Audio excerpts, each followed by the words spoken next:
এখানে সব মশলা ভেজে নিয়েছি, পাতা, এলাচ, লং, ডালচিনি সব ভেজি, জিরা, সাদা জিরা, ধনিয়া, গোলমরিচ সব ভেজে নিয়েছি, নোড়া দিয়ে এই যে গুঁড়ো করে নিয়েছি বন্ধুরা। তো আমি এবার চেলে নিচ্ছি। এটা আমি গাছের থোড়, কলা গাছের থোড় রান্না করছি, প্রেসার করে সিদ্ধ বসিয়ে দিয়েছি।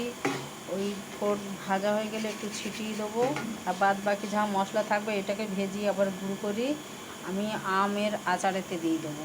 তো বন্ধুরা সাথে থাকুন, আমার রান্না দেখতে থাকুন।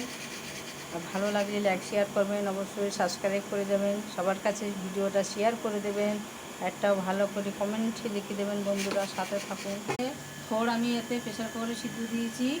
আগে আমি থোড়টাকে কেটে ভালো করে ধুই, নুন হলদি দিয়ে ভালো করে হাত দিয়ে মেখি, খানিক্ষণ রেখি, তারপর জল দিই, কাঁচা লঙ্কা চেরা দিয়ে আমি সিদ্ধ বসিয়ে দিয়েছি। এবার সিদ্ধ হয়ে গেলে কড়ার মধ্যে ফোড়নটা দিয়ে দেবো। তো সাথে থাকুন। বন্ধুরা কাছের থোড় রান্না করছি, তো সিদ্ধ হয়ে গেছে প্রেসার কুকারে। এবার কড়া গরম হয়ে গেছে, তো তেল দেবো। তো চলুন সাথে দেখবেন রান্নাটা কীরকম করে করছি।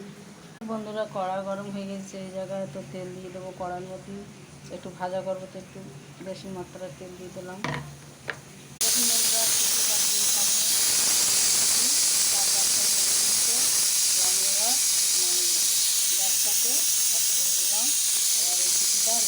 হাওয়াটা বের করে দিচ্ছি বন্ধুরা, এখানে হাওয়া বের করে দিচ্ছি।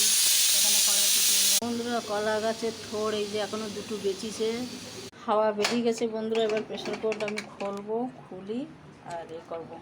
বেগুন বন্ধুরা সিদ্ধ করে নিয়ে হয়ে গেছে, তো 1 চামচ নুন ফেলে দিলাম তেলের মধ্যে, ফোড়ন, কালো জিরি, সাদা জিরি, 2টো শুকনো লঙ্কা গোটা দিয়ে দিলাম, পাতা ফেলে দিলাম, 2টো নাড়াচাড়া করে দিলাম। একটু গরম হয়ে সব লাল হয়ে গেছে, এখানে আদা, রসুন, পেঁয়াজ চুরনিটা দিয়ে দেবো। এবার তেলের মধ্যে নেবো। এবার বন্ধুরা এটা লাল হয়ে গেছে, তো 1 চামচ চিনি ফেলে দেবো ভাজাতে বলছি, আর একটু হলদি কালারের জন্য দিয়ে দিচ্ছি। রাত্রিবেলা ভাজা করে নেবো। এখানে 1 বাটি আমি তুলে নিয়েছি, এটাই রান্নাতে দিয়ে দেবো। নাড়াচাড়া করে নেবো। দেখুন কালার এসে গেছে আমার রান্নাতে।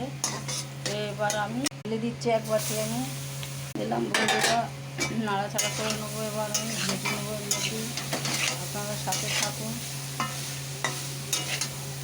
ভালো করে নাড়াচাড়া করে নিলেই হয়ে যাবে। একটু মশলার গুঁড়ি ভাজা, যে মশলার গুঁড়োটা আমি চালিয়ে দিয়ে দিয়েছি, ভেজে রেখেছি, ওটা এবার দিয়ে দেবো। দিয়ে চেলে রেখে দিয়েছিলাম, এই মশলার গুঁড়োটা দিয়ে দিলাম। এর মধ্যে নাড়াচাড়া করে নামিয়ে নেবো। হয়ে গেছে আমার ভাজা। মশলার গুঁড়ো দিয়েছে, একটু নাড়াচাড়া করে এবার নামিয়ে দেবো। আবার হয়ে গেছে, আর রাখবো না। এটা প্রেসার কুকারে অলরেডি আমার সিদ্ধ হয়ে গেছে। একটু তেল দিয়ে ভাজা ভাজা করে নিলাম। রান্নাটা কমপ্লিট হয়ে গেছে, আপনাদের খেয়ে দেখিয়ে দিচ্ছি। টেস্ট নিয়ে নিয়েছি, খাবো। খেয়ে আপনারাও বাড়িতে এইভাবে ট্রাই করবেন।